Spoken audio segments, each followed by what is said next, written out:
नमस्कार,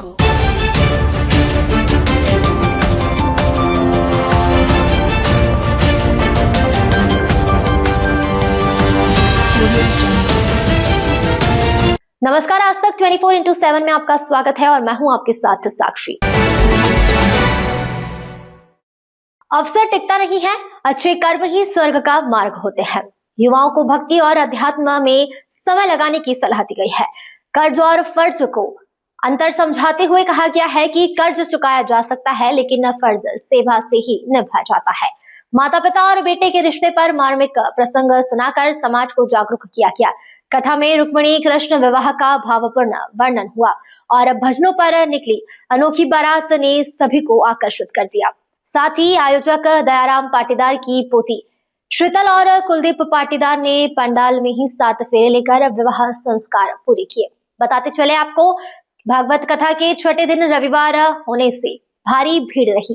पांडल कथा शुरू होने से पहले ही भक्तों से भर गया। श्री पंडित कमल कृष्ण नागर जी के द्वारा जो कथा का 7वां दिन था और परम पूज्य गुरुदेव के द्वारा लगभग 200 गौशालाओं को संचालित किया जा रहा है। और मुझे बड़ा हर्ष है कि मालो माटी के संत होने पर 200 गौशाला का संचालन करना और कथा में इतनी अपार भीड़, इतना जन सैलाब। और हमारे यहाँ भी वर्तमान में हाट किशोर धाम सेमली से परम पूज्य गुरुदेव के आशीर्वाद से करोड़ रुपए की लागत से, लगभग उस गौशाला की लागत अगर माने तो कम से कम 5 करोड़ रुपए की लागत से गौशाला का निर्माण किया जा रहा है, जिसमें भी वर्तमान में 800 से 850 गायों का संचालन हो रहा है। और जहां तक गुरुदेव का प्रयास है वे वहीं रहते हैं। अभी जैसे कथा का समापन हुआ, उसके बाद में गुरुदेव यहाँ से आधे घंटे बाद, घंटे भर बाद वहाँ पहुँचेंगे लाबरिया। और उस गौशाला का जो निर्माण कार्य चल रहा उसको अपने आँख से देख के वहाँ बैठ के कार्य करवाएंगे। और इतनी गौ सेवा की रुचि परम पूज्य गुरुदेव की, एक बड़े संत यानी कि देव स्वरूप संत अपन मान सकते हैं इनको। इतना शानदार गौशाला का निर्माण करवा रहे हैं हमारे परम पूज्य गुरुदेव। और हमारे क्षेत्र में बड़े हर्ष की बात है। और करोड़ रुपए की लागत से चीज हो रही गौ माता की सेवा। करोड़ रुपए की लागत से आज आपके क्षेत्र में गौशाला संचालित होने जा रहा है। क्या वहाँ गौशाला को संचालित करने के लिए गौग्रास की कैसे व्यवस्था रहेगी? गौग्रास की हमारे पास 5-6 डेली गाड़ियाँ चलती है, जिसमें रोटी, अनाज जो भी आता है।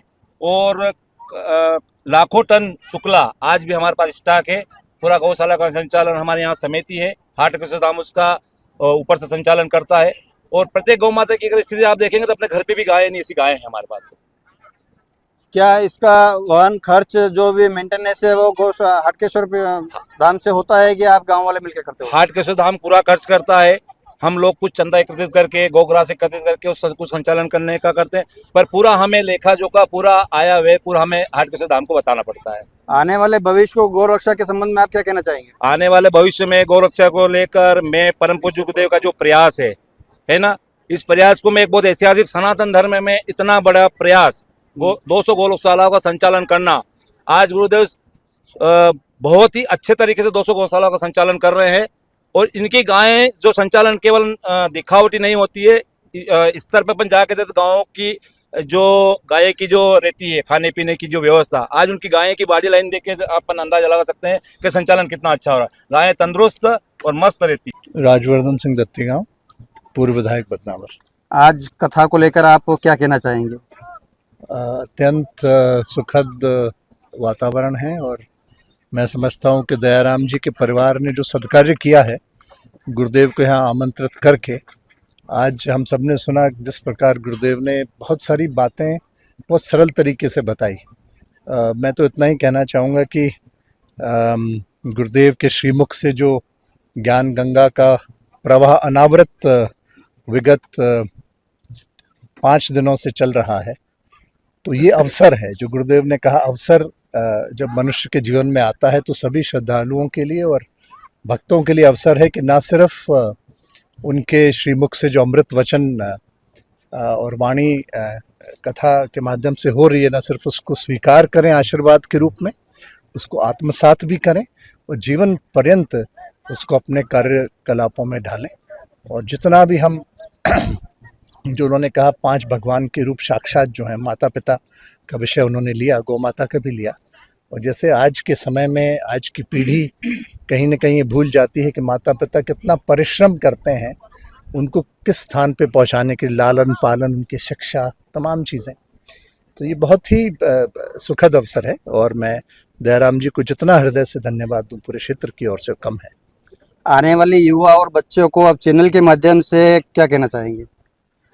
मैं तो यही कहूँगा कि ज़्यादा से ज़्यादा लोग आके गुरुदेव की भागवत कथा का आनंद लें और ये सुने और समझें कि हमारा देश भाव प्रधान देश है, धर्म प्रधान देश है। सनातन धर्म जो संस्कृति हमारी है वो अमिट है और उससे जितना सीखो, जितना सुनो, जितना समझो कम है। ऐसा अवसर किसी को नहीं गंवाना चाहिए। क्या आने वाले समय में आप फिर भी ऐसा कार्यक्रम कराने के लिए प्रतीक्षारत हो या ऐसा करना चाहेंगे आप? कि यहाँ तो गुरुदेव का नाता घर घर से है, वो कोई किसी के लिए नए नहीं है और गुरुदेव सबको जानते पहचानते समझते हैं। मेरे ख्याल से जितने भी लोग परिवार यहाँ खड़े हुए हैं, जो भी कथा जहाँ भी गुरुदेव की होती है, चाहे वो पिंजराया में हुई हो, पंचकवासा में हुई हो, अभी गौशाला में उन्होंने कथाएं करी, ये सब लोग सब जगह पहुँचते हैं। तो बात यह है कि गुरुदेव किसको समय दें, किसको अवसर प्रदान करें, इसकी प्रतीक्षा। अभी पिंजराया में हमारे सरपंच साहब नारायण सिंह जी, अभी नहीं, नारायण सिंह जी यही मेरे समीप खड़े हैं। अभी नारायण सिंह जी ने मुझे बताया कि शायद अप्रैल के माह में गुरुदेव ने इन्होंने निवेदन किया है गुरुदेव से कथा के लिए और अगर ये अवसर हमें प्राप्त होता है तो पुनः हम आज कथा ही सुनी और क्या? कोई एक दो बातें याद हो बता दो। ऐसे कथा ही